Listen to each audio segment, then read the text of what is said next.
Hey everybody, welcome to the Slick Tree Podcast. I'm your host, Colby Langford. The point of this show is to help improve ourselves as dogmen and to raise the quality of the dogs on the end of our lead. So let's settle in, turn the volume up, and let's see if we can't learn a trick or two together from our guests.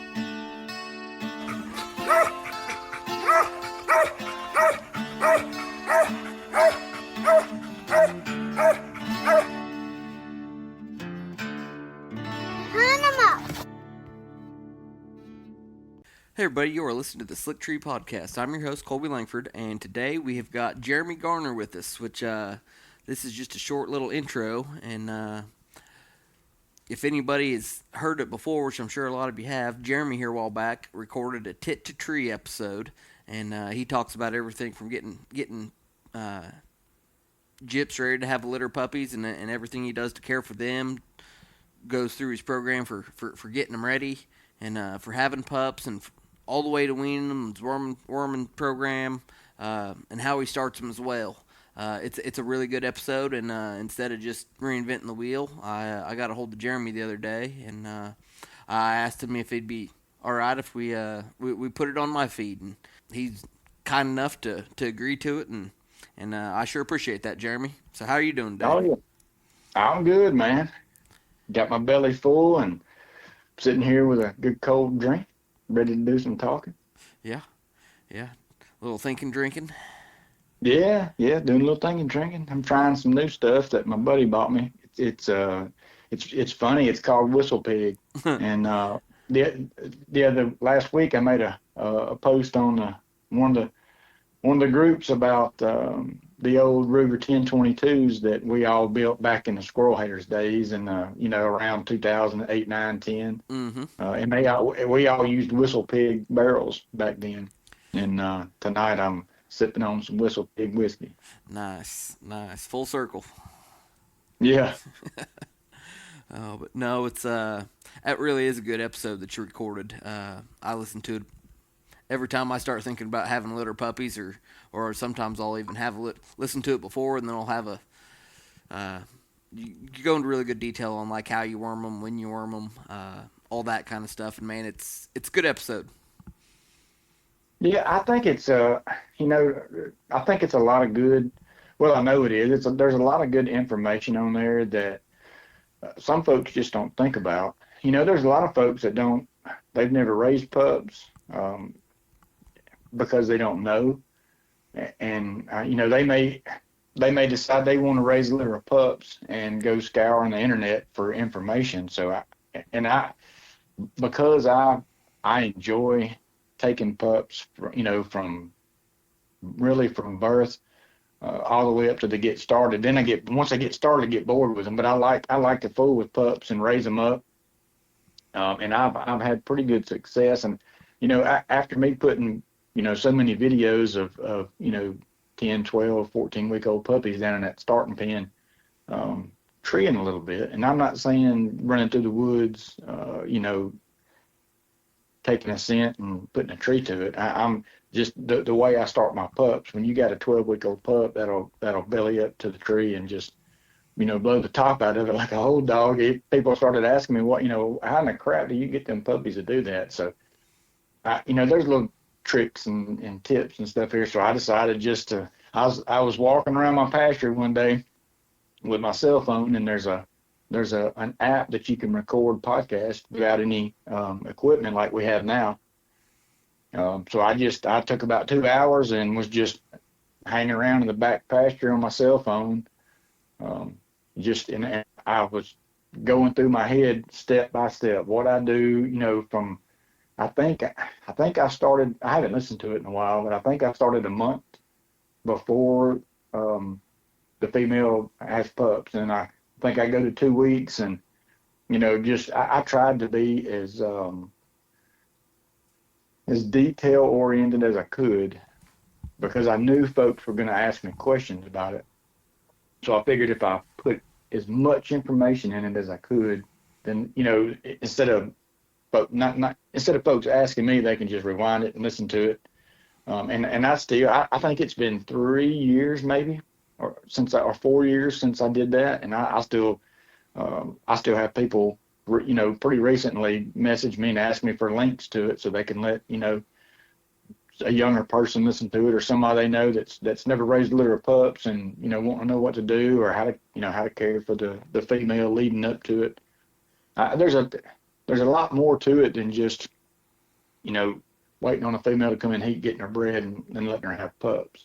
Mm-hmm. The ironic thing is, I was telling somebody, is as much work as we do now, and keeping our females up, preparing, building nice whelping boxes, and doing everything that we can, and going through some of the steps that I talk about. It's funny that back in the day, my brother he had a bunch of beagles, and they would dig a hole under a barrel and have pups in the mud, and he would not ever give them shots or, worm them or anything, and the whole litter would live and be fine. And here now we got to have a podcast to figure out how to do it. Right. Well, I guess instead of just talking about what your episode is, I guess we'll just go ahead and roll into it and let everybody listen for themselves. But Yeah. I want to thank you again, Jeremy. It's a great episode, and I really appreciate you letting me put it on my feed. Yeah, man. I'm actually glad you asked. Maybe some other folks can get some good out of it. Like I said, I enjoy doing it, and I do this with every litter of pups that I have. Every female, every litter of pups, I do the same thing every time, and it's worked really well for me. You you want you want to breed for the most natural starting pups that you can, the most natural instinct. But this episode will give you things that you can do to enhance that, help it along a little bit. And if you have a litter and you keep, say, 6 or 8 pups out of that litter, doing some of these things will also help you weed through some of those and cull some of them pups out early, so that you can put your time into ones that are showing more of those interests. Mm-hmm. Maybe somebody will get something good out of it. I'm sure they will. All right, well, here it is. Oh, and for anybody out there listening that's got kids or anything else, I just wanted to say this episode does have just a little bit more language in it than most of my episodes usually do, so just fair warning on that. I'm too wired to just sit at a desk and talk, so I'm gonna walk. I know a lot of folks walk while they talk, but so every day I get calls, texts, messages, just folks wanting to talk dogs. I got a big mouth, got a lot to say, and folks just call, just want to talk dogs, which is fine. That's what I like to do. So a lot of the questions that I get are starting pups. Obviously, I do a lot of pup starting. I just like fooling with pups. So I thought I get a lot of the same questions over and over. So my thinking was, if I used a podcast format, maybe I could put it all down in one spot and have it saved to where folks they can go listen to it. If you don't want to listen to it, that's fine too. Whatever, I don't care. But maybe I could help one person. What I'm going to do is I'm going to start 1 month before your jip is due to whelp pups. And I'm just going to go through my process of helping my females get through that last month, especially the last 2 weeks. And it's, there's different things that I do if it's wintertime versus summertime. The supplements that I've used, the things I've done over the years, and what I'm using now, that I have found are the best ways. I've tried some things that just didn't work out for me. So I'm going to go from, like I said, from 2 weeks to whelping. And then I'm going to go from the whelping process to 3 weeks old. And then I'm going to take you from 3, 4, 5, 6 weeks old, 8 weeks old. And then a pup selection process when I do raise pups. But I'm also gonna tell you what I do when I go buy a pup from somebody, how I choose a pup. A lot of times you go buy a pup from somebody, you've only got, a handful to choose from, and you don't get to spend a lot of time with them, an hour at the most, maybe. If you're lucky, you can go spend a couple hours, but most of the time, folks they drive a long way, they pick up a pup, they're there 30 minutes or an hour, you pick a pup and you go home, and you got what you got. So I'm just gonna tell the things that I do to try to give myself the best chance at picking a pup. And even then, nothing is a sure thing. I don't know if y'all can hear that. My neighbor's in the background. We've got a shooting range over at my neighbor's place, and he must have some of his old Navy buddies over there shooting today. But so anyway, when I get the pup in my hands, I'm going to go through what I do with that pup all the way up through them getting started. I've got a starting pen here. I don't really open it to the public, although I do take some young dogs and pups from time to time, but I'm fortunate. I really built a starting pen for my own pups.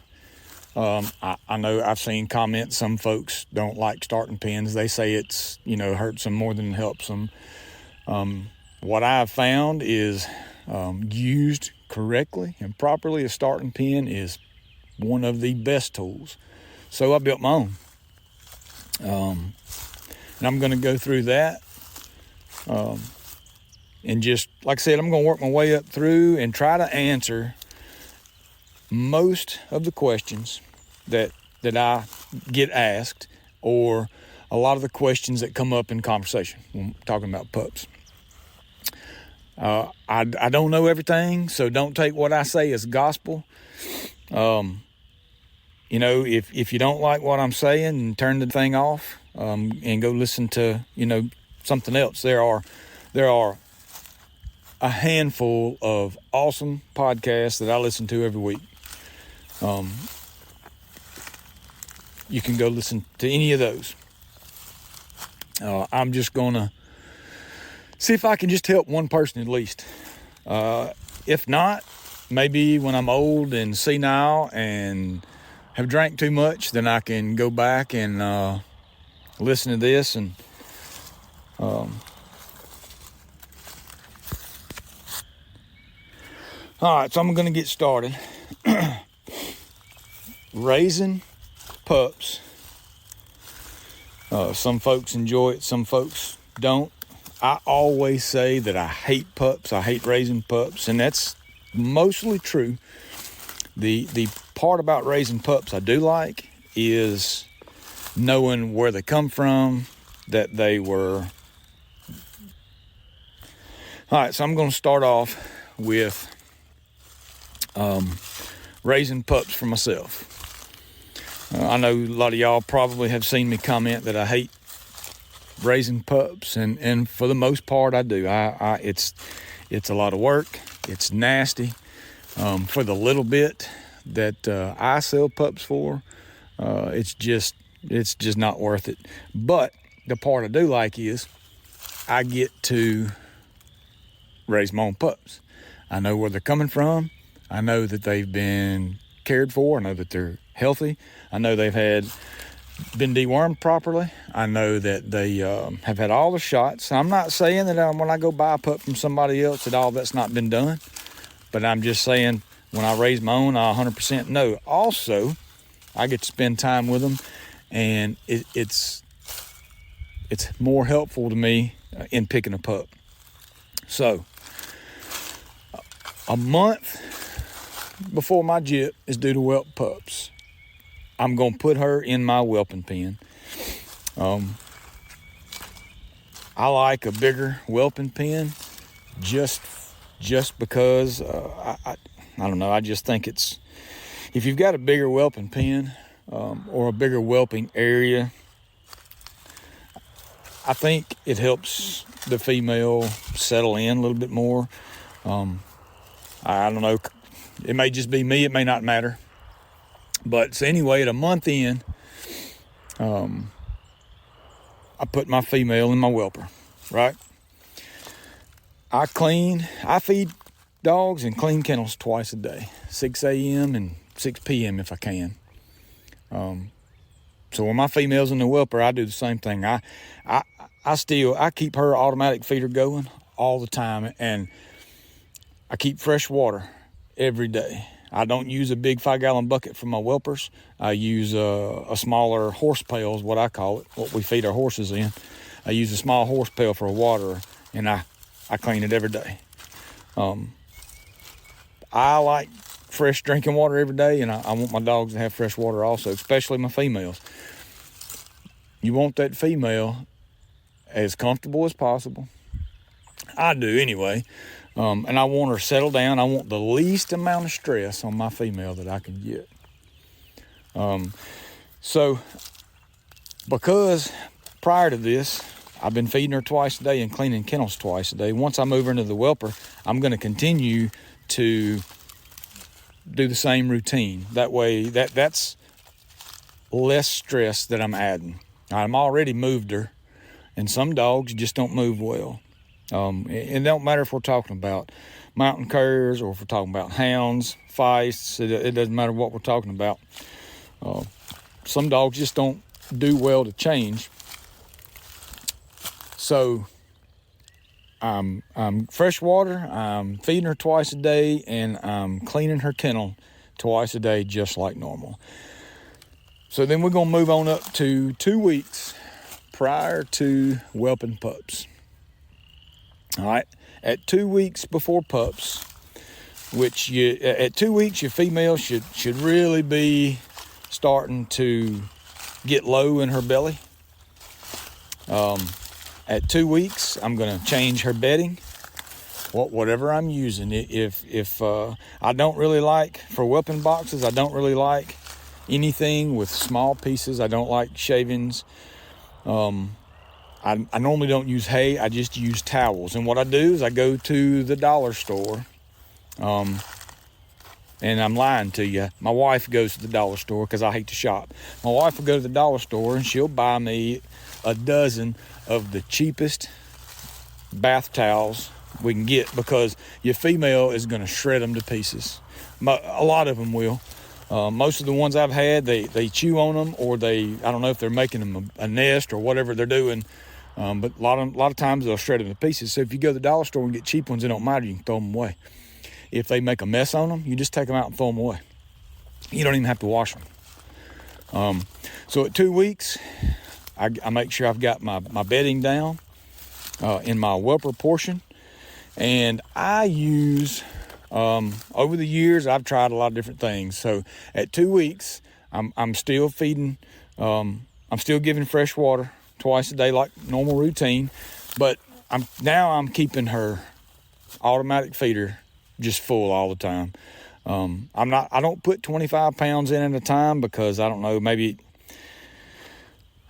sometimes I think maybe some gets wasted that way. So what I do is I just put whatever I was feeding twice a day, I double the portions so that she always has food. And right now I'm feeding a really, really good feed. It's Showtime feed, and in the green bag is their puppy feed. I think I really don't know, 30-20 or 34-20 or something like that. But it's the puppy feed in the green bag. So keeping her feeder full, and I'm giving her a supplement called Oxy Mama, and I'm giving it one time a day. Several places you can get the Oxy Mama from. It comes in a big white bottle. It's a chewable tablet.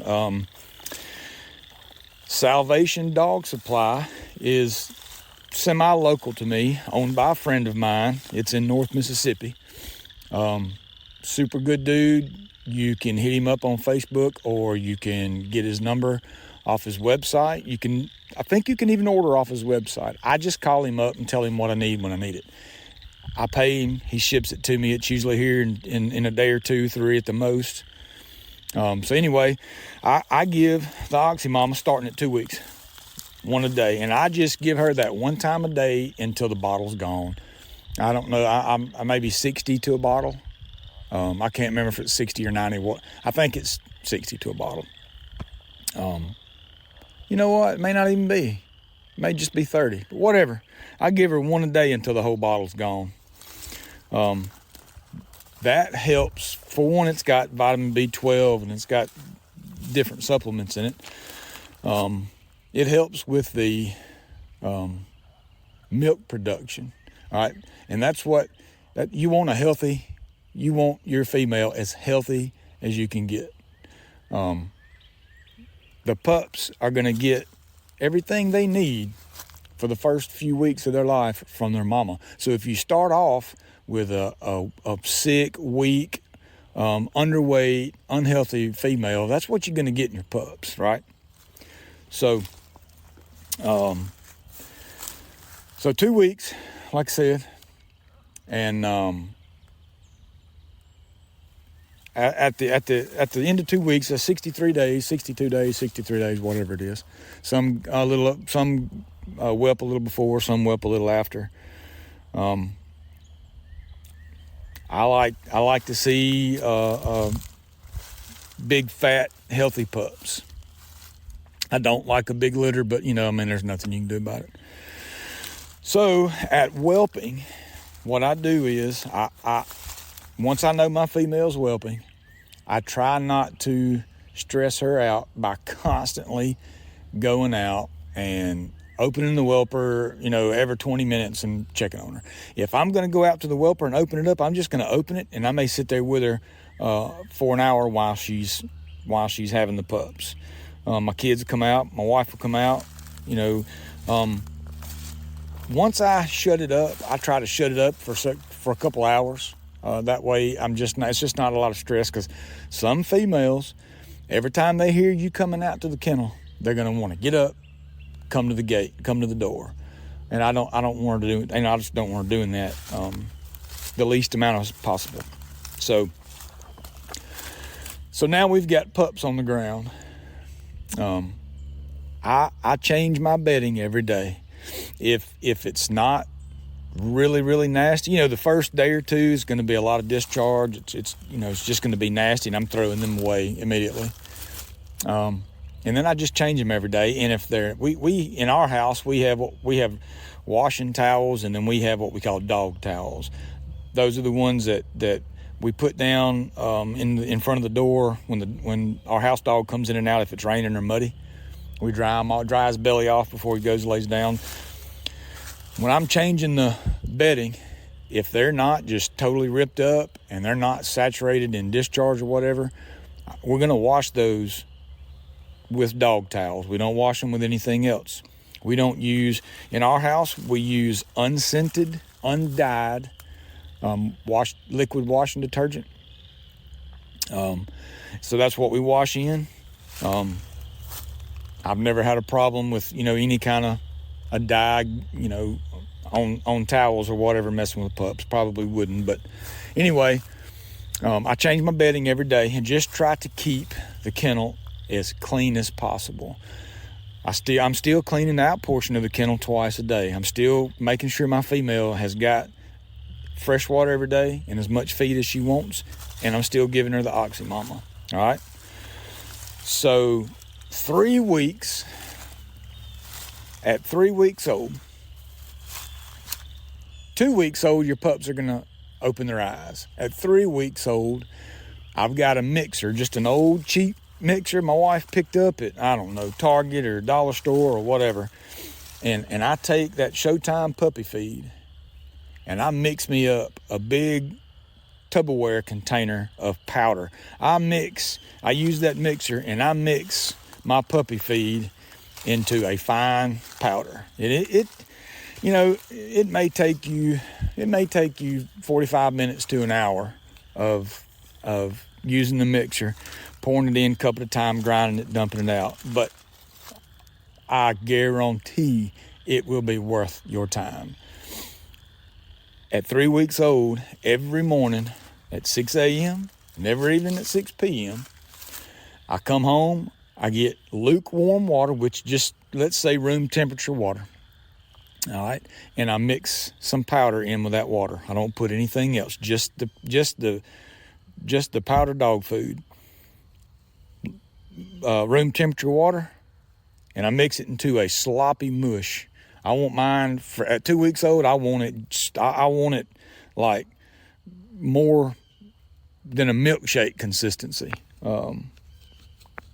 Maybe more like eggnog, I guess. I don't know. It's kind of a thick drink, but anyhow, and I just put it down every morning, and I take my female out and tie her out and just kind of give her a break, and I let them puppies eat all they want while I'm feeding all the rest of my dogs. When I get done feeding my dogs, I put my female back in.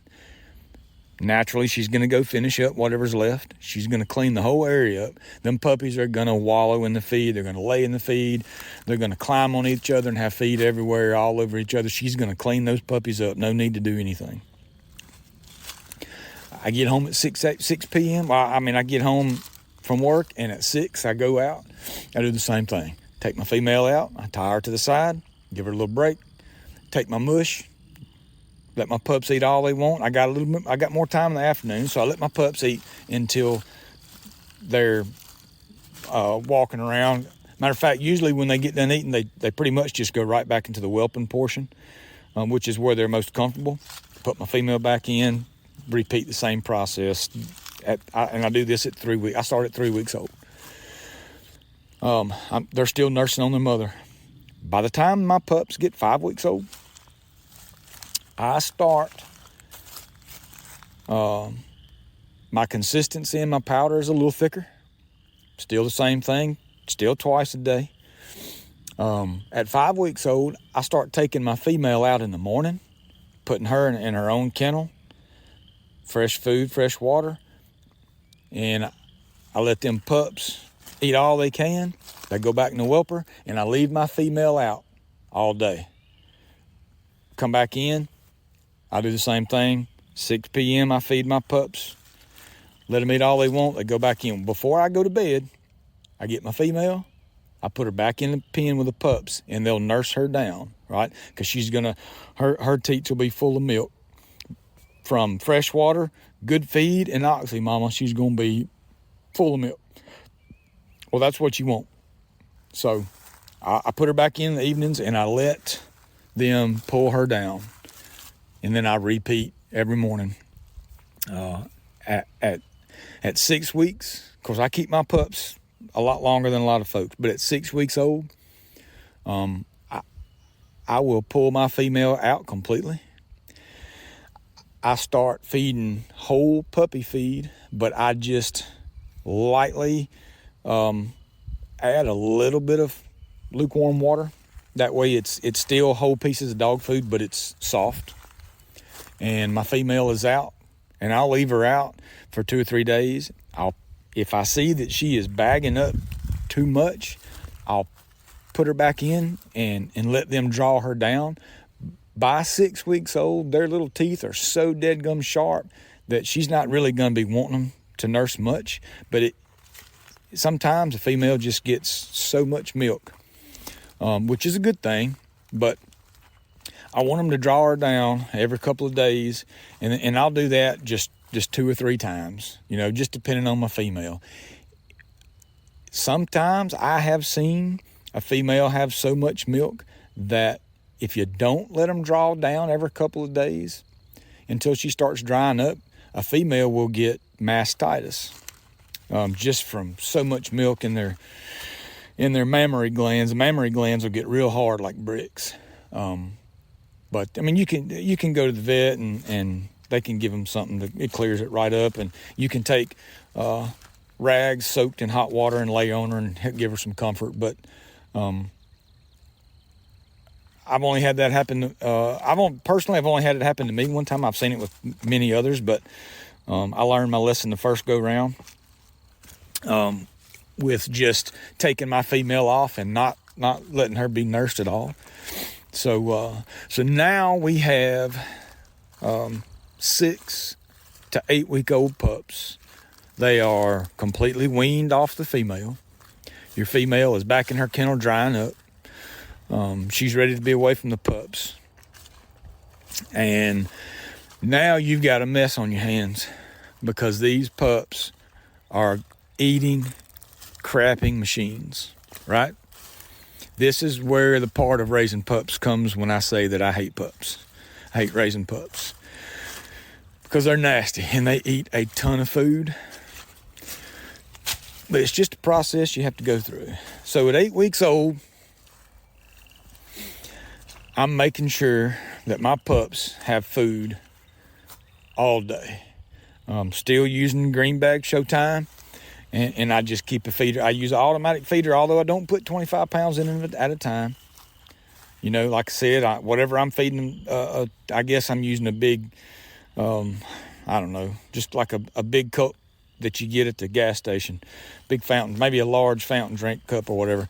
I'm giving 2 of those twice a day just to make sure my feeder's full. If I see that I'm doing too much, common sense, I just slack off a cup. If they need more, if you got a big litter, the last litter I raised 10 pups. I had to pour the feed to them because they was eating machines. I clean that kennel, that whelper, twice a day. It's a pain in the butt. It's nasty. You have to get up a little early, but I mean, you want healthy pups. Cleanliness is the best thing for healthy pups, right? 8 weeks old, I'm starting to really watch these puppies now. I'll decide, do I want a male? Do I want a female? And if I want a female, then I don't really pay much attention to the males as far as watching their actions. I just watch my females, right? So now we got 9-week-old female, 9-week-old pups, and so I guess I should back up with my puppy process a couple weeks because at 4 weeks old, I start deworming them. Right after they start getting sack feed, I use the safest puppy dewormer that you could possibly give is the Tail Poemote. I don't know if I'm pronouncing that correctly, but that's how Southern Boy says it. And I give each pup 1 cc, right? Because they're 4-week-old pups. Theoretically, you could forget the bottle in their kennel and they could chew the whole bottle and drink it all, and it would not kill them. It may make them crap like a bull, but so I just give 1 cc at 4 weeks old, and I do it every 2 weeks until they're 16 weeks old. Every 2 weeks. Tail Poemote. When they get a little bit bigger, naturally you're going to up your dosage.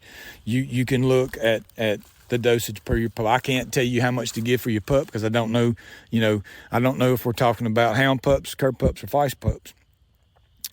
So dose properly, but that's what I'm using, Tail Poemote. All right. So back to 9 weeks old. Well, I guess I could back up one more time because at 6 weeks old, let me see, 6 weeks old, I'm giving them their first 5-in-1 canine shot, right? And this pretty much is your distemper and your parvovirus. Up until 6 weeks old, the pups have gotten everything they need from their mom in the colostrum the first couple of days, and then through the mother's antibodies in her milk, it's passing down to your pups. So I know there are people going to disagree with me, and that's fine. I don't care. But for me, I've had parvo on my place, and I've lost pups. This last litter I did after Clorox in my whole place multiple times. I was going to give more shots than necessary, and I have a really good friend of mine that's a vet, and I talked to her about it several times. And until the puppy is 6 weeks old, any shot you give them, it's just a waste, right? So I just give them the 5-in-1 at 6 weeks, and then I do every 3 weeks, right? 6, 9, 12, 15, Actually, I probably skip the 15 and do it at 16 because just 16 is just I don't know. I like even numbers. But anyhow, I got ahead of myself just a little bit. But all right, so once my pups have had a shot and they're eating good, they're healthy, I don't see any issues, I start letting their feet touch the dirt, right? They've got to get, at some point, if I whelp my pups in an above ground whelper, some folks let their pups whelp in a dirt floor pen, and that's fine for them. I'm sure they have healthy pups, right? But I start putting my pups on the ground, and I start Cloroxing my pen, my whelper. I'm just a clean freak like that. So at 10 weeks, I'm trying to separate pups, and I'm starting to move pups out. At 10 weeks old is when I start getting rid of some of these little crappers. Maybe some are a little smaller than others, or and what I'm looking for, what I'm culling out are the pups that I've been watching that are timid, have a little shyness to them. I don't like any shyness or timidness in a pup whatsoever. The old timers used to say, they'll grow out of it, but my luck is not that good. So, when I'm going out, the last pup that always comes up to the fence, and when you reach in to or the whelper gate, when you reach in to grab them and it backs away from you, that's probably going to be a pup that I'm getting rid of, right? I just don't like that. So I want a bold pup. I want a bigger pup. I want the pup that is the first on the tit. I want the pup that is first to the food bowl. I want the pup that when it hears me rattle the gate to my pasture, I want the pup that barrels out of that whelping portion into the open kennel, first on the gate, first one barking. Those are the pups that I'm looking for. Those are the ones I'm keeping, and I'm getting rid of the other ones. Those other ones may make absolute fantastic pups. They're just not going to do it at my house. I mean, you have to slim down at some point. So that's just my process. I'm looking for those bold pups.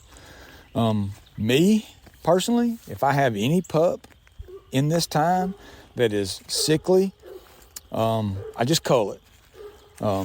It's sickly for a reason. If all the other ones are healthy and it's sickly for a reason, it's for me, I get it out of the way. I know that it may be taboo, or some folks ain't gonna like it, but it's just how it is on my place. All right, so now that I've picked a couple pups, 3, 4, however many you decide to keep out of your litter, I move them to my puppy kennel, which is a 10 by 20 or 10 by 30 welded wire fence, and I've got it sitting on conveyor belt that I got from when FedEx here in Memphis, when they every so often they go through and replace all their conveyor belt. I had a friend that used to work there, and he would bring me trailer loads of them.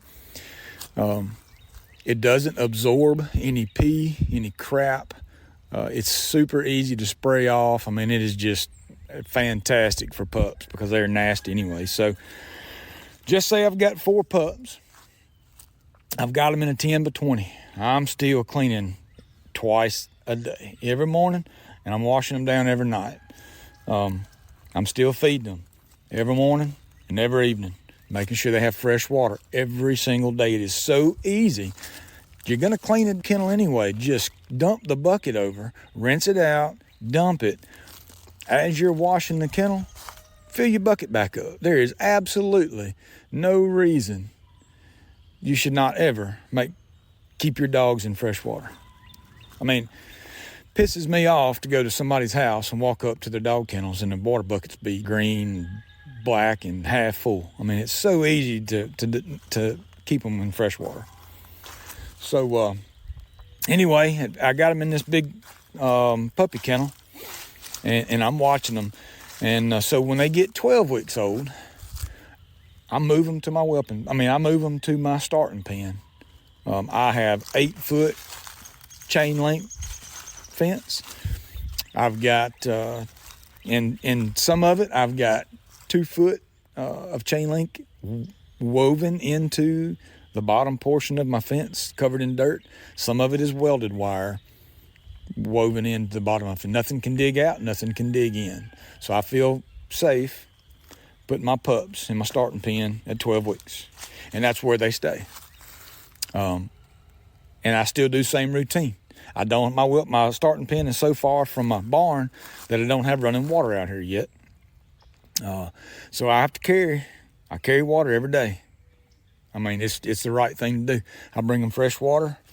I feed them, same thing. I come down at 6 a.m., I pour feed, and I'll walk through my starting pen. Maybe walk the perimeter. I may just walk right through the middle of it, and the pups just follow me, and we don't do nothing but just walk. At some point, they're going to run across a dumb young squirrel. So 12 weeks old, I'm putting them in the starting pen, right? And that's going to lead me into talking more about my starting pen. But what I want to do now is I want to go back to not raising pups and buying a pup from somebody. So when I'm buying a pup from somebody, naturally, I've already done my homework. I've done my own research. Back on the Squirrel Haters days, hell, I can't remember who it was, used to always, anytime somebody was asking about a dog or a cross or a pup, they would say, do your own research. And that has stuck with me for 15 years, do my own research. So at the time I'm talking to whoever about a pup, I've already dug as deep as I can on the sire, the dam, the grandparents on both sides, as far back as I can get. I've asked questions, I've talked to folks, and I've talked to the breeder. You know, how does the male hunt? How does your female hunt? A lot of times, because of social media, you're already going to know. You know, folks is like me. Everything we do with a dog, we think we have to jump on there and post it on Facebook. I don't have an Instagram or a TikTok anymore, but I just use the Facebook. But it's a great place to research the pup that you're wanting to buy. And I call the breeder and I just talk to him. You know, I mean, most times if somebody's breeding a pup, they naturally are going to be, they're going to like and enjoy talking dogs. So they're not going to mind telling you just how good their male is and just how good the female is. So just call and talk to them. I'm interested in buying a pup. Tell me about the parents, Describe these pups to me, I would like a male or I would like a female. What is available? And just ask them for pictures. I mean, I wouldn't worry the shit out of them, but you could ask them once a week. All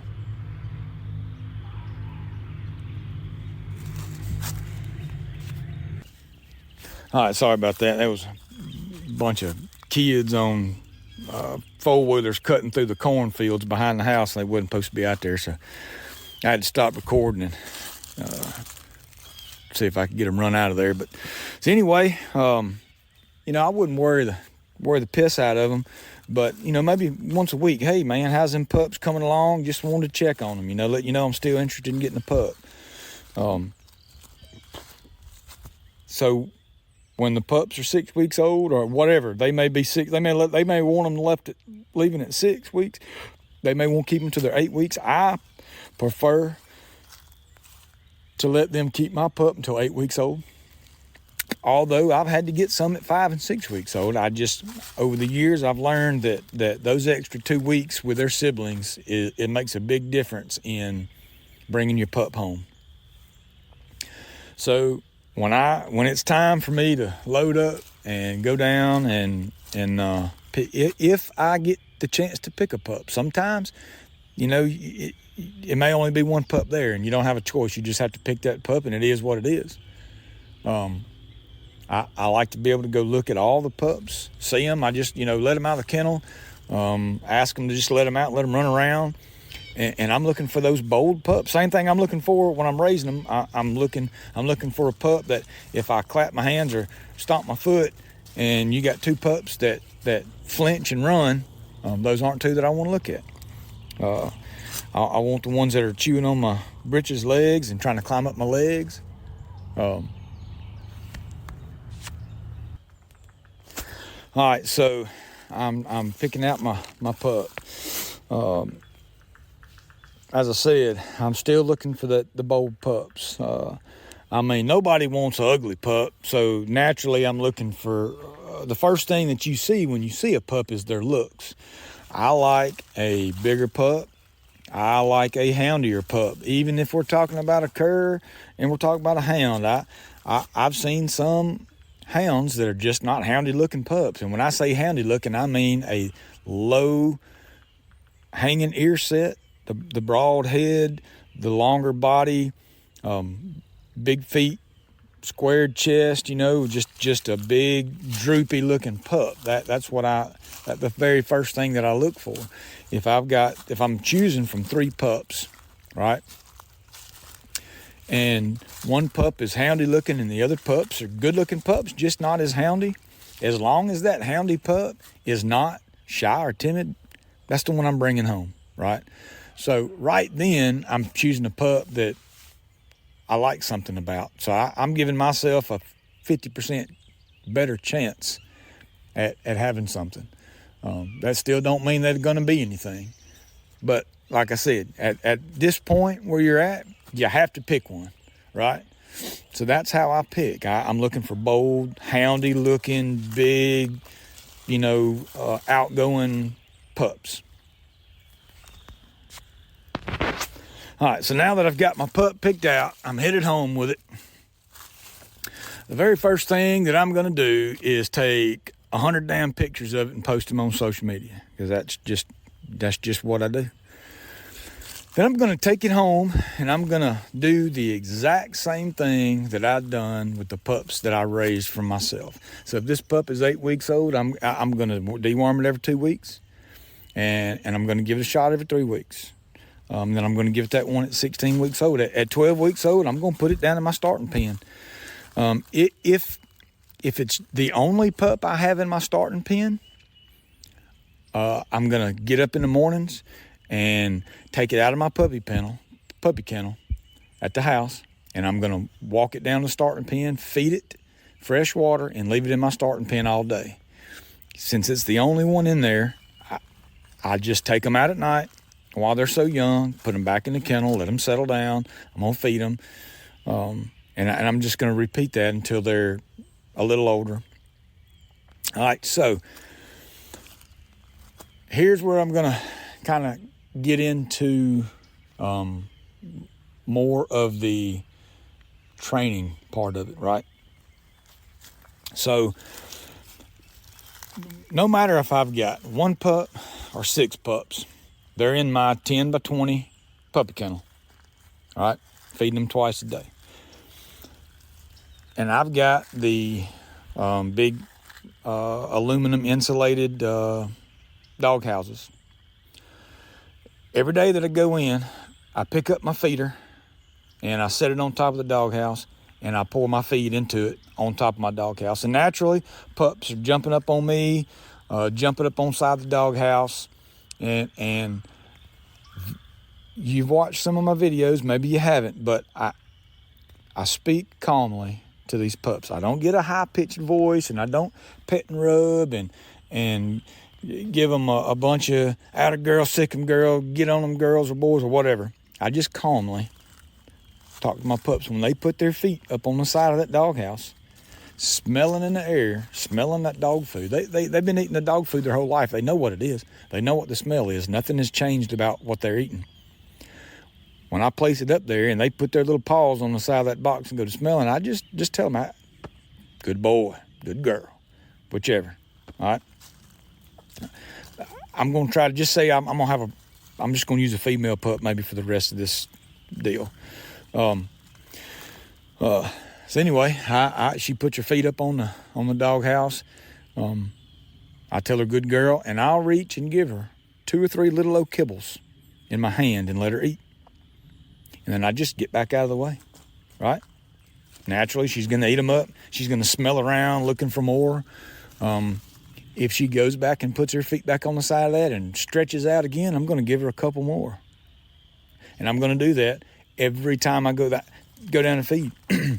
After a time or two, I'm going to put the food in on the ground and let her eat. I'm going to leave her alone, let her do her thing, right? When I go back that evening, I'm going to do the same thing. What I'm doing is I'm using feed to influence that pup, that young, 8, 10, 12 weeks old, to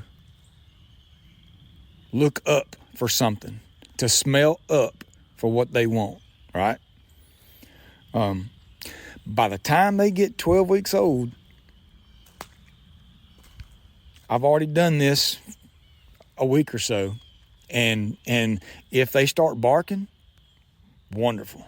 If they put their feet up on top of that dog box and start barking at that dog food, I'll give them a few pieces and I'll pet them up, and I just calmly tell them, that's my girl, good girl.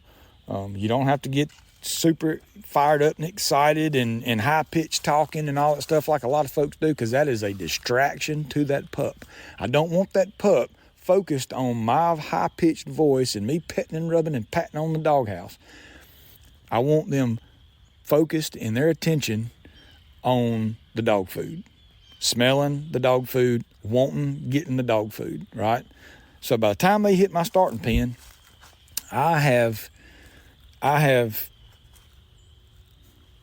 guess, I don't want to say taught, but I guess I did. I've taught these pups that when they smell something they want, they pinpoint it, bark for it, they get it, right? And I'm doing it with dog food. You can do anything you want with the dog, with dog food or a treat, right? So when I get my dog pen, what I done was I put up right out just inside the gate, just across from my doghouse, I put a feeder up, and it's high up in a tree, about head level with me, and I just use it to put I'll put ears of corn in it and let the squirrels come down, the coons come in and eat it off the ear. But I really use it in the mornings. At this point, I've done all this with my pups. They're 12, 13 weeks old. They've been in my starting pen every day for a week, and they're comfortable with everything. So now when I go in, they know I'm coming. When they see me coming, I start talking to them as I come up over the hill headed to the bottom to my starting pen. I'm talking to them. Now they know I'm coming. They're excited, running around, jumping up on my gate. Probably some of them are barking. They know I've got feed because I've been doing the same thing every day, right? Every day since they were born, I've done the same thing with these pups. I come in my starting pen, and I'm talking to my pup just calmly, and I'm rattling that dog food cup. They know what's in it. They can smell it. Pups are way smarter than people give credit for.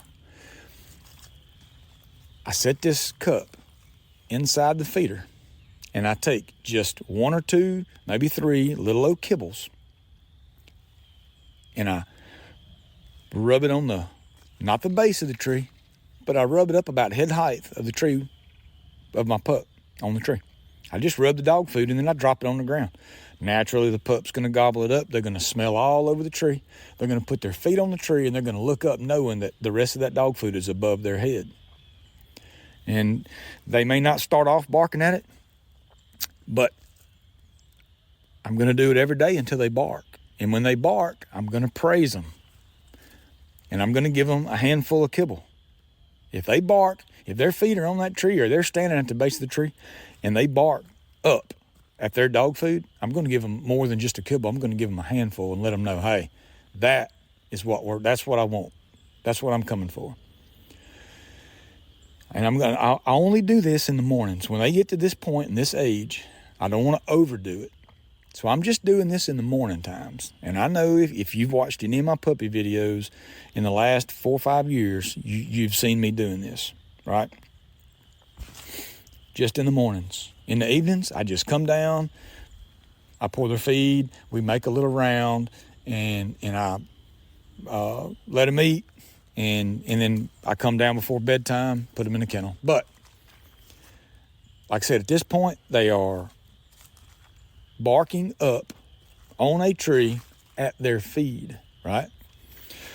So let's just say our pups is 13, 14 weeks old. All right.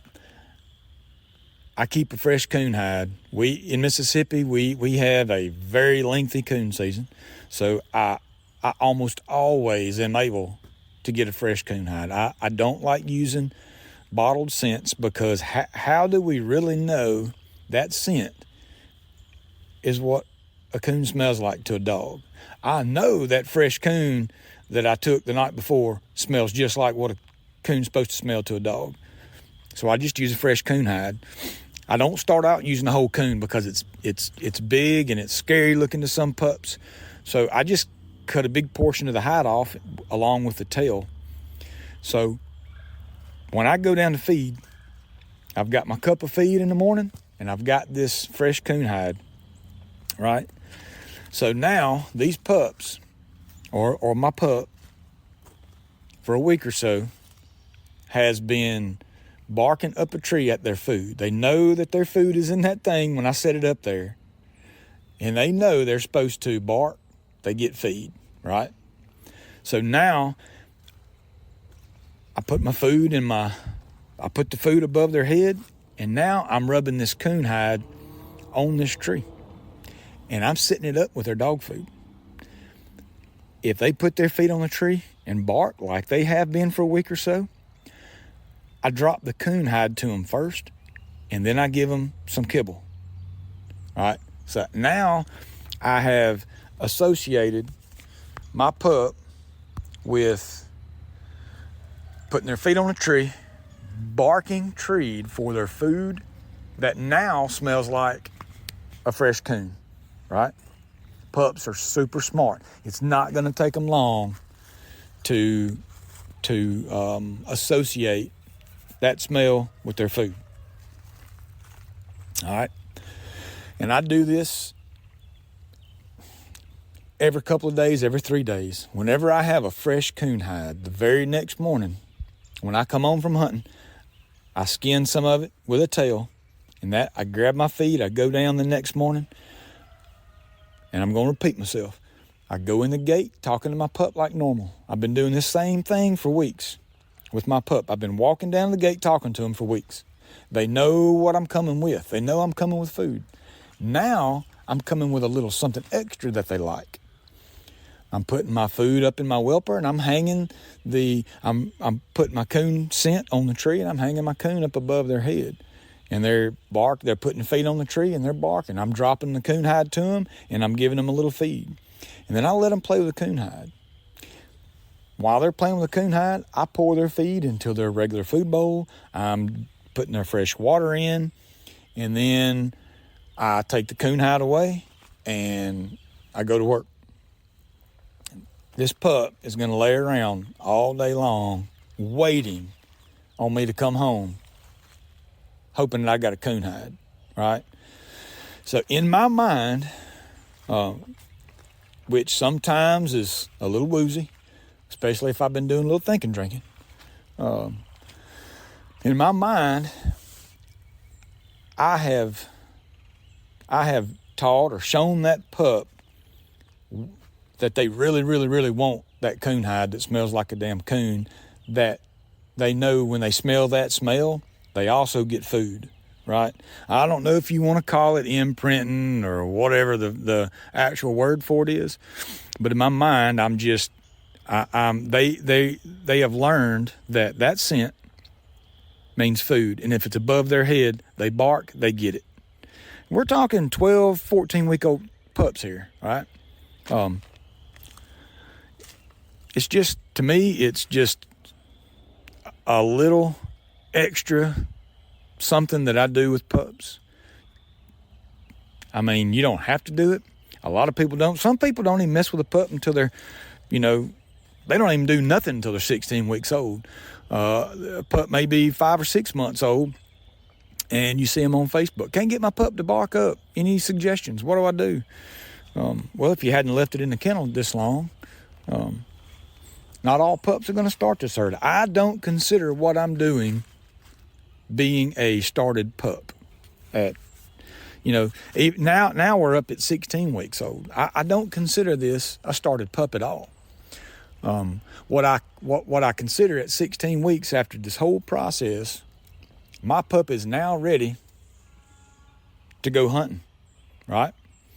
So this pup is done with a starting pen. They have been running loose in this starting pen all day. And when they got a little older, I've been leaving them in at night. And when it storms, I put them up. I don't leave them in my pen during the storm. I put a lot of time, and by this time, I've had a lot of time and effort in these pups. I don't want to freak them out by leaving them down here in this pen by themselves during a damn storm. So they know that they can roam this pen without me.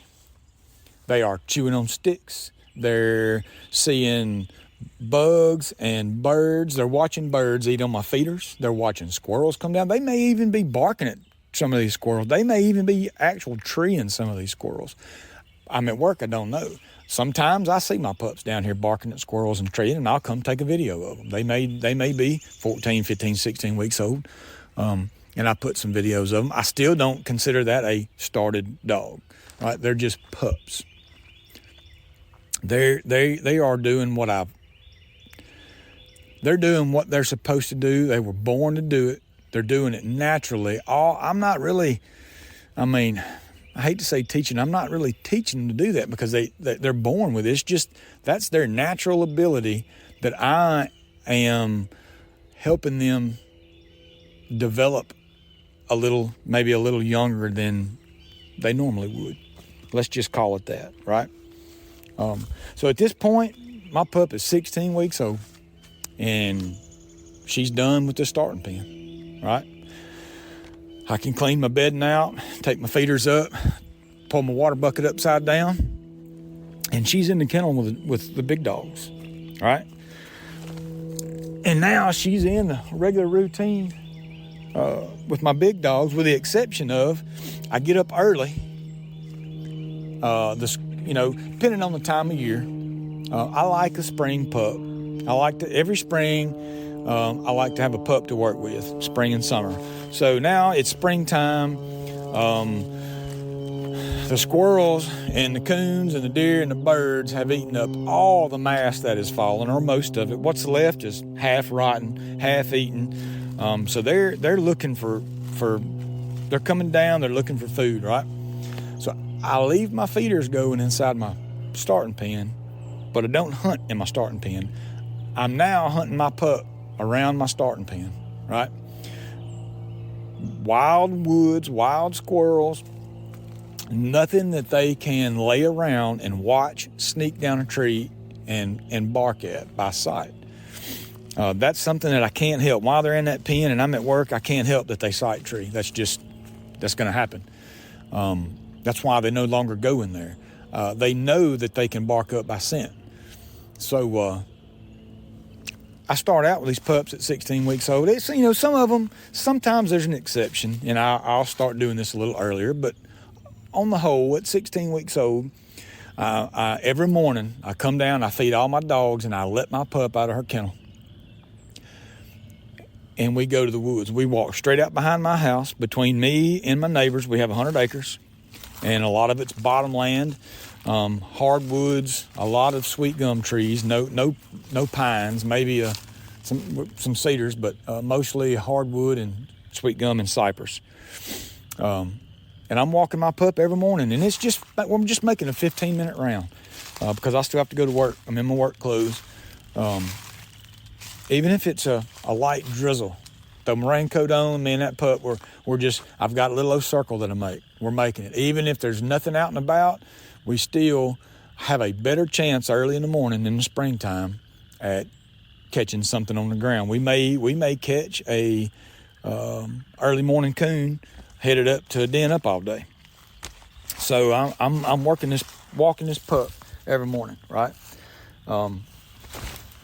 It's inevitable at some point we're going to walk across a scent so strong that my pup is going to throw her feet up on that tree.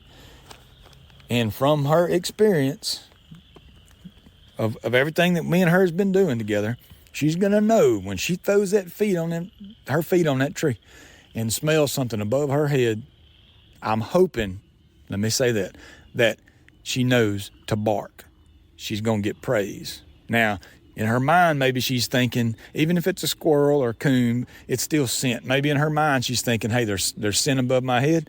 Feet on the tree, I bark, I get dog food, right?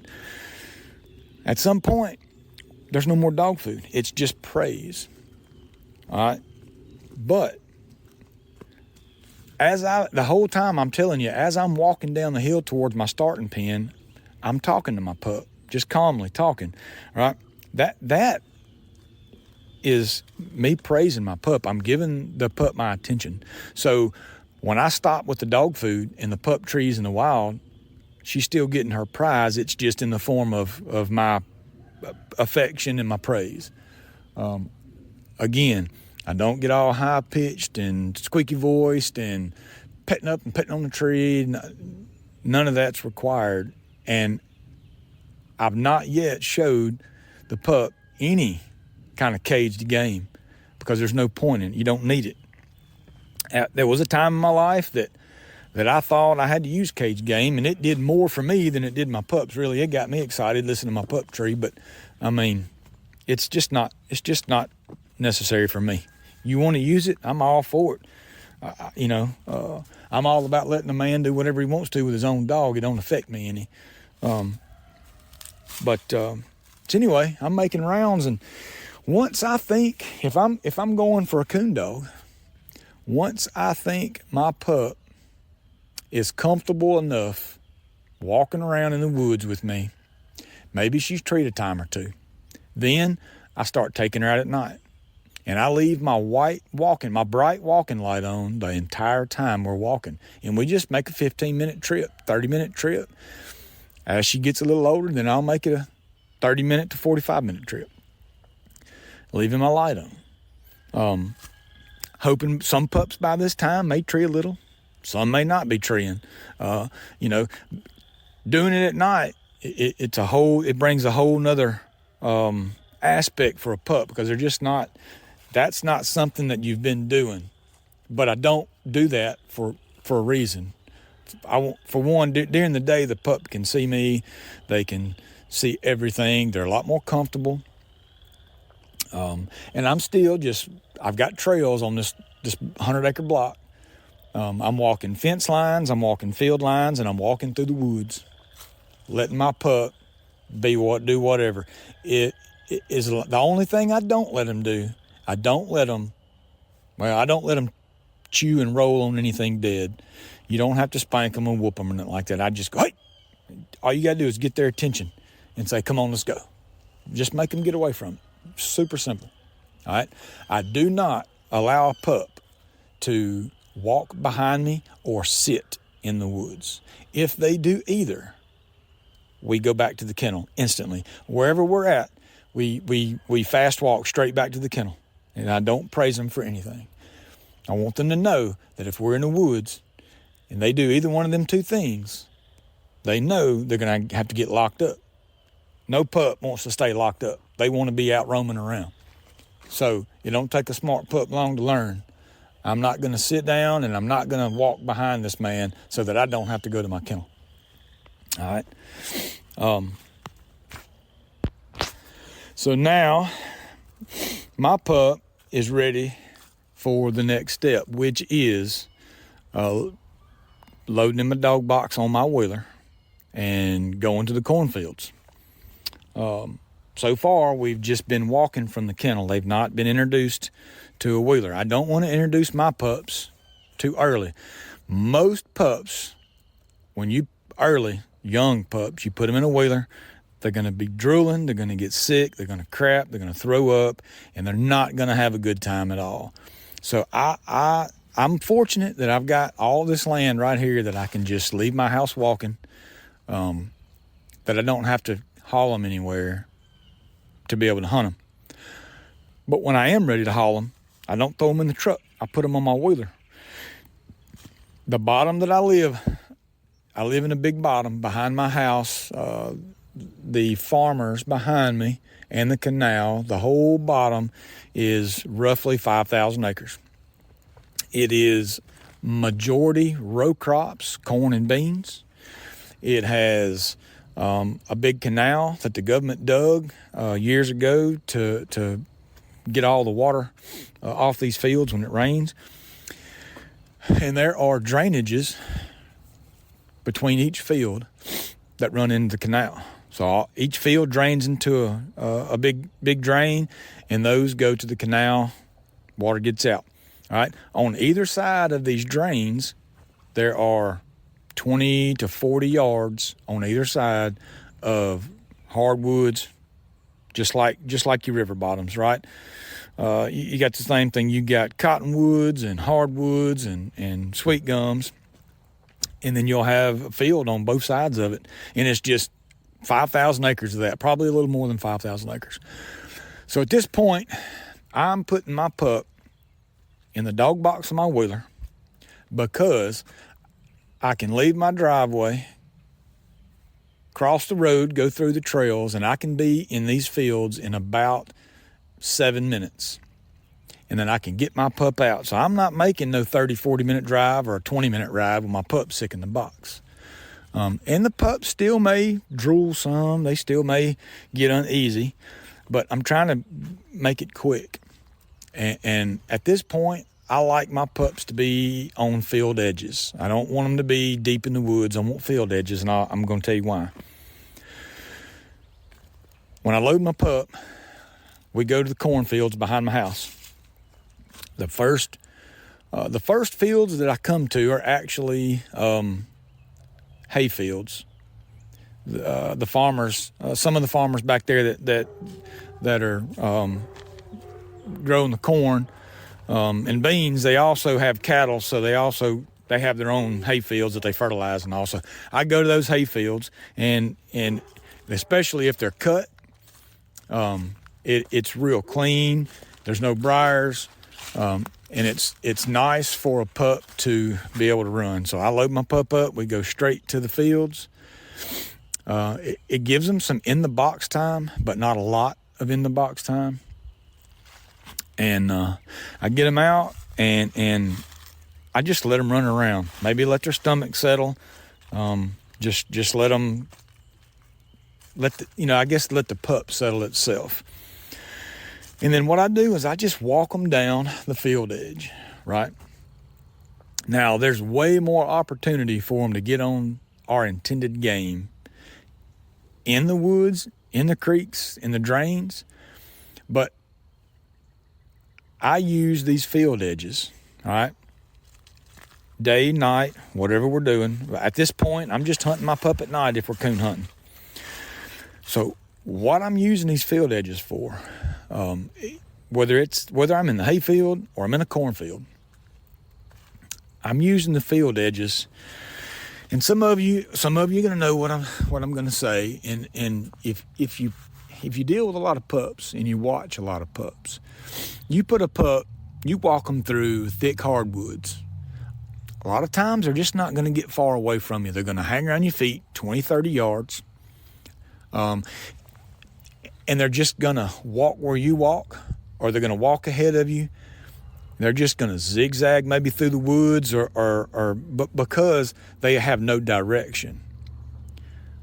They're just wandering aimlessly in whatever direction you walk them.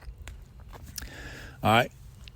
For me, it seems to take a pup in the thick hardwoods longer to learn to hunt out than it does the way I do. I use the field edges. Just say we go to the cornfields, right? I'm giving my pup a direction to go. Now, They're going to run down this field edge, right? The field edge is, like I said, it's giving them a direction. So instead of just wandering aimlessly, they're walking right ahead of me. They also can get farther away from me and still look back and see me or see my light. They can hear me walking. That makes a pup more comfortable to get out from under my feet. All right? If I'm in the thick woods and a pup goes 50 yards and can't see me, what's a pup going to do? Most pups, they're going to turn around and run their haul ass straight back to me. All right, I'm back, I'm safe. The booger man didn't get me. And then we continue walking.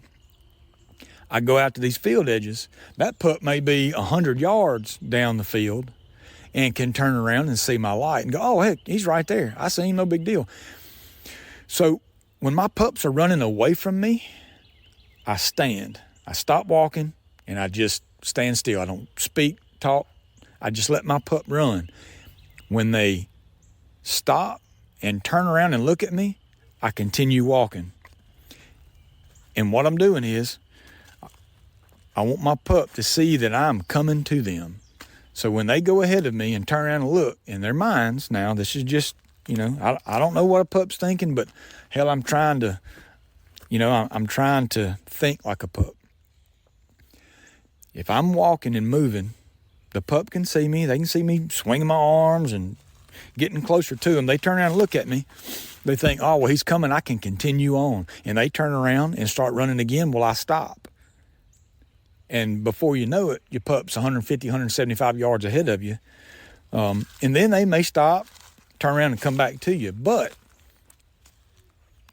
they know that they can go that far from you and nothing's going to get them. All right?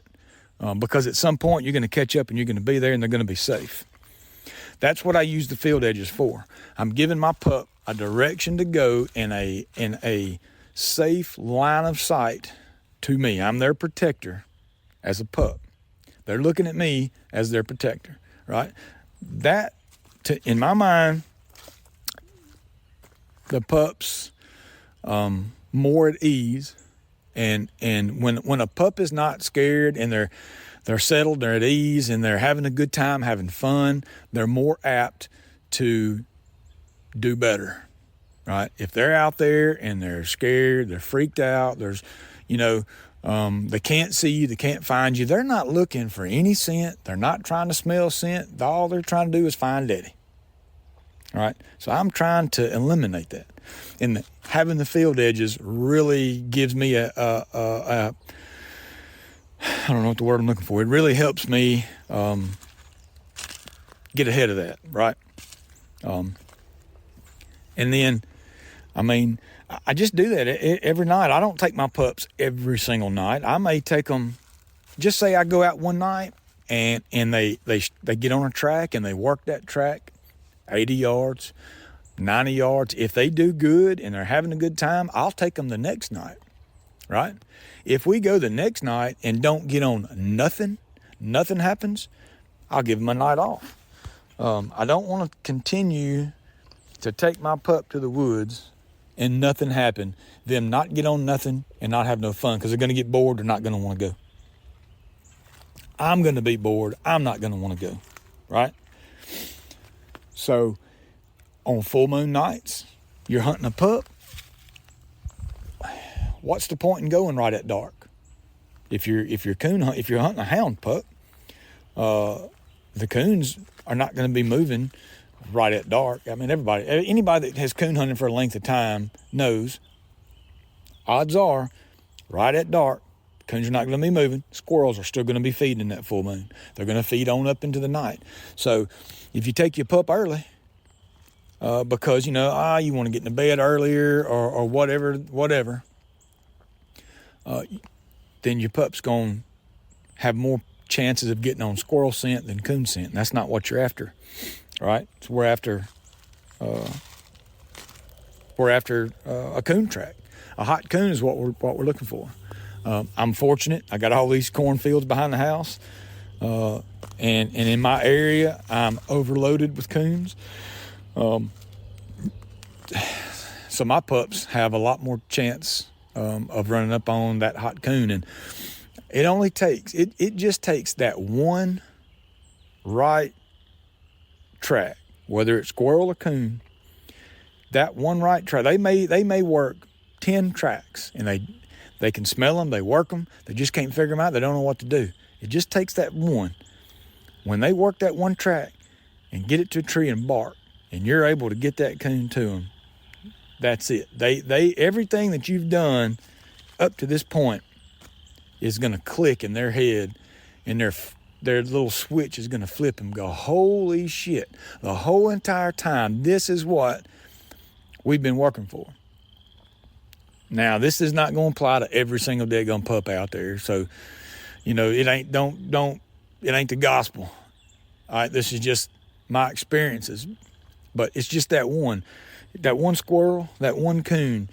And I'm going to knock it out to my pup. I don't care what time of the year it is. I don't care where I'm at, right? Fortunately, Mississippi has a very long coon season, so it's not really a problem for me. I can pretty much knock a coon out most any time. I've got my own land. I can run a pup here. I've got the feeders going inside my starting pen, so the coons they're coming to the pen, and we're just treating them on the outside. So up to this point, everything that I've done, all the time I've spent with this pup, it has been to get her to where we're at. Barking up for the feed, barking up for the coon hide. All of that is now she's worked this track to a tree. She smells something went up the tree. She puts her feet on it, and she knows, hell, when I smell that up above my head, my feet go on the tree, I open my mouth, guess what I'm getting? I'm getting my prize, right? You're going to eventually start knocking these coons out to this pup. You may do it right off, do whatever you want to. You can knock them out, or you can't. You don't have to knock them out, whichever. But that pup knows now that it's treated its first coon, it's going to get knocked out to it, and it wants to do it again. It's going to want to do it again and again. But I make sure I take my pup at the most opportune time to get on those. I'm not going to take a pup that age, that young, in the pouring ass down rain, right? Because odds are we ain't going to get on nothing, and they're not going to have a good time. You want your pup to have fun and want to go back. You want them the pup I have now, when I open her kennel, she beats me to the woods. That is what you're working up to. So if you go night after night after night when it's full moon and you're going right at dark and they're not no coon moving, they're not getting on nothing, they're going to just not want to go. That's just common sense. Messing with a pup, starting a pup, whatever you want to call it, it's a lot of common sense. Folks overthink a puppy. They try to overtrain a pup. Very rarely do I discipline a pup. There's no need in it. Other than maybe being aggressive, there's nothing that a pup should do to get a whooping. Barking in the kennel. If a pup is barking in the kennel excessively, there's a reason. Either you're not letting it out of the kennel to run enough, so it's just jacked up and wants to get out, or there's something that it's seeing that it's barking at. And then you got pups that just bark their ass off. Those pups that bark for no reason leave here. They don't stay. All right. Since I mentioned it before I come to my close, I'll get into a little bit of the reasons and what I call a pup for. And the whole time I'm talking about pups, I'm talking about young, under 6 months old. Under 6 months old. If I've got a pup that's just not interested in doing none of what I just talked about, it's got to go. most of the time they get cold. And when I say cold, they're cold. All right.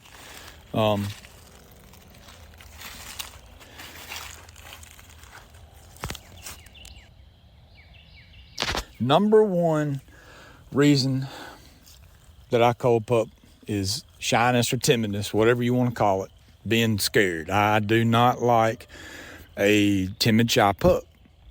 And even though it's a possibility they grow out of whatever the timidness is, for me, if I have spent this much time with a pup and they're still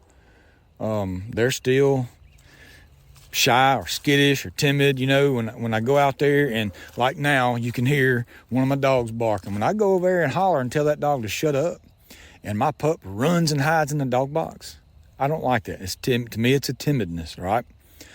A pup that is shy and timid, that's not very quickly getting over that or growing out of that, is going to be extremely hard to correct when they're older, and they do need correcting, because if they're shy and timid at a young age, I think that's my pup barking. I thought it was one of the big dogs. If a pup is at that age and they're scared just of your voice, right? And you're hunting them and they get on an armadillo and you go to holler at them for it and they get scared and run to the truck. Your pup just had a bad time. Now it don't want to go nowhere with you because you're yelling at it, right? Because it's scared of you yelling. I like a pup that if I holler at it, it stops, it breaks its concentration on whatever it was doing wrong, looks at me, and I can say, hey, that is not what I want to do. No, get away. And the pup just goes on. It don't get scared. Those are the pups I'm looking for. So I've culled a lot of pups for the timidness. I mean, I don't know. It seems that more cur pups lately have been kind of shy and timid. In the hound pups that I've started and raised here, I really have only seen a couple that were, had more timidness than you get a pup and it's only been here a week or two, and you drop a food bowl. I mean, yeah, it's all of them are gonna flinch and kind of jump back, and the first time you shoot a gun around them, they're gonna flinch and jump back. Which I don't shoot guns around pups when they're young anyway. I mean, hell, you want to make a damn pup scared and timid? Shoot a gun around it when it's too young. That's another big argument. People, I have seen people comment as far as a pup being scared of a gunshot, right? Oh, well, just every time I go out to feed it, I beat pots and pans. And I'm thinking, well, how would your toddler act if every time you went to feed it, you was beating on pots and pans? It'd be squalling and bawling. You scare the hell out of it. Why do that to a pup? Why not wait till that pup is older and mature and may have already heard a bunch of damn rackets like that? If you live out away from everybody, at some point, maybe a neighbor somewhere is going to sight a rifle in and they're hearing gunshots. I live at the end of a dead-end road, and my buddy across the road, like I said earlier, we have a gun range across the road. It's some shooting over there all week, every week. I don't shoot around pups. You shoot around a pup too young and you make it scared, I have to cull it, because that's not what I'm looking for. It's not what I want. Now, when it comes to culling pups, some folks, and I get it. I get this, what I'm about to say before I close. I get that some people spend $500 to $1,000 on a pup and drive, 7 hours, 14 hours, whatever it is, to pick it up, or pay a dog hauler. Dog haulers are $450 now. Pay a dog hauler to go pick it up and bring it to you. You've got a ton of money invested in this pup already. So if it does something you don't like, you tend to not want to cull it, and I'm going to give it a little bit longer, and hey, if it comes out of it, man, I'm thankful. I'm glad it worked out for you. For me, my luck doesn't work that way. I'm a loud person. I'm not rough, but I'm abrasive. when I'm walking out to my kennels and the dogs are barking, I'm just going to yell, hey, shut the hell up.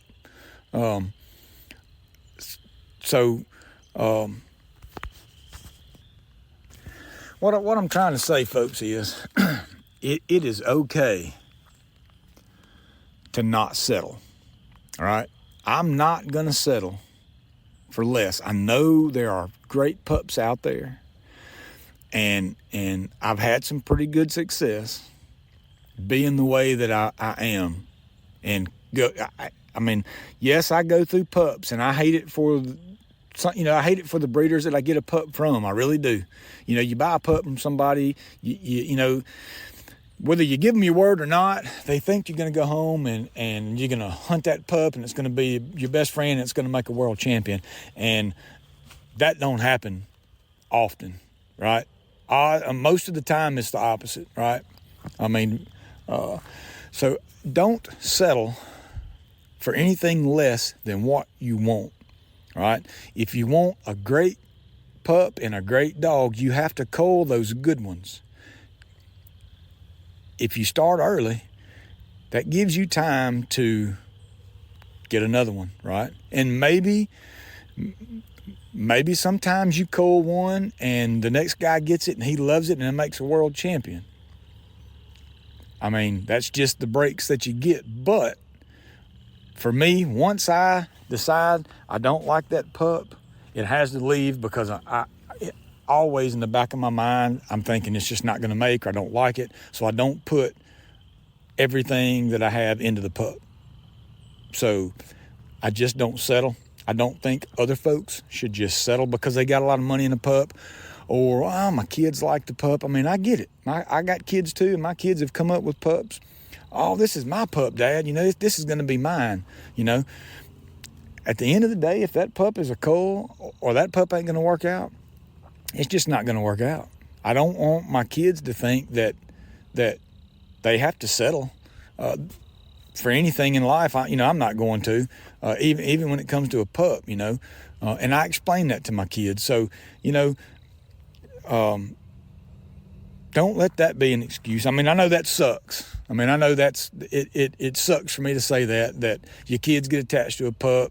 If you don't like it, get rid of it. But I mean, that's just the harsh reality. I mean, just how things are, I just don't settle. So I'm gonna jump off. Before I go, I got a little something wrote down here. If you've listened this long, I greatly appreciate you listening. If you want to share it, that's great. If you don't want to share it, I don't care. That's fine too. I'm not doing this to be somebody. I just thought maybe I could help. All right. I listen to podcasts all day. And here are the podcasts that I listen to. I support these guys, and I want y'all to support them also. I'm going to name them. We've got the Hunting Dog Public, Tree Talking Time, Coonhound Confidentials, the Slick Tree Podcast, Coon Hunting University, Treat Up Podcast. We've got the Fueled by Joy Podcast, a newer one that's Semper Dogging is a real good one I like. The UKC Hunting Ops Podcast, W Hound Supply has a podcast, and they have several that use their podcast, their hosting, I guess. You've got the Coon Hunting Media Podcast I listen to. They're a newer one. Another new one is Legends of the Black and Tan and Kennel Confidentials. Like I said, I just kind of wrote some of those down so I wouldn't forget their names. If you could, support those guys. I mean, anything that we can do to help each other out and help houndsmen, dogmen. Some of those podcasts, Houndsman XP, I almost forgot, Houndsman XP has probably been out longer than any of them. Chris Powell is a huge advocate for houndsmen and dog hunters, and you listen to his podcast, you can get some information there about other states and how you could help them. Even though you don't live in their state, you could still help them. One, you could help him by supporting Chris. He's getting the word out. He needs support. Same for Chris and Cody, Ben. All these guys need y'all support. They need y'all to listen. And they need y'all to share their podcasts. Anyway, I'm going to jump off. I appreciate y'all listening. Maybe I can help you out. I hope I didn't ramble too much. And if this works out, maybe I'll do another one. Anyway, appreciate y'all. And check out Conky's Outdoors for all your outdoor and hound hunting needs. Great guys. That's where I get all my gear from. Check them out. Thanks. I just want to give everyone that's listening a sincere thank you. Getting this podcast going has been a project. I really hope you're enjoying it, and if you don't mind, give the show a good rating and review wherever you're listening to it at, or share it on your social media to help get some traction. I appreciate it, and I'm looking forward to your feedback.